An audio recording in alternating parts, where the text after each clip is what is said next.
Quand on parle de l'indépendance et de l'autonomie financière, on parle aussi de la surfacturation des véhicules.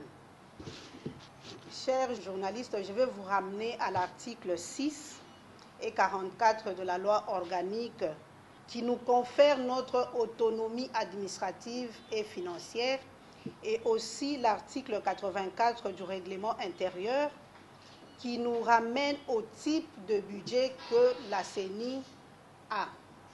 Nous avons 4 types de budget, notamment le budget de rémunération, le budget de fonctionnement, le budget d'investissement et le budget des opérations. S'agissant du budget des opérations, c'est ça même qui organise les élections.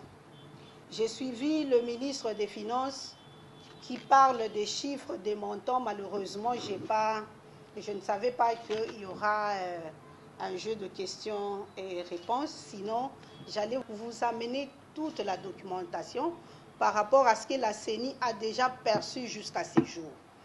Mais je sais que la CENI a reçu le budget de fonctionnement novembre-décembre. La CENI a reçu le budget de fonctionnement de rémunération.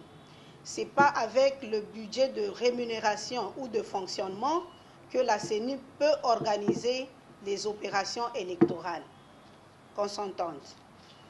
Aussi, il y a le budget d'investissement. Jusqu'à ce jour, la CENI n'a reçu aucun rang sur le budget d'investissement. Vous pouvez comprendre, si vous voyez l'état actuel de notre bâtiment, ça vous renvoie déjà à ce que la CENI est en train de solliciter du gouvernement. Et là, on parle de l'autonomie financière et administrative. C'est ça même le socle de notre indépendance.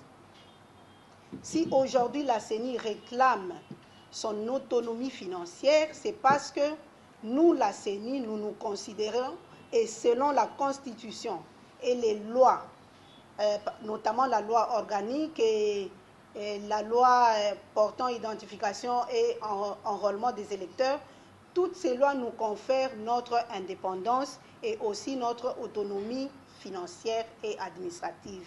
C'est pourquoi vous voyez, vous avez vu la sortie médiatique du président Kadima qui n'a fait que répondre aux questions des journalistes.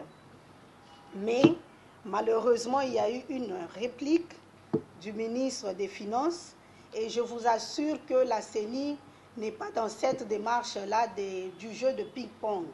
On ne veut pas réagir ou on ne veut pas répliquer parce que la CENI a sorti sa feuille de route. La CENI s'en tient à sa feuille de route qui doit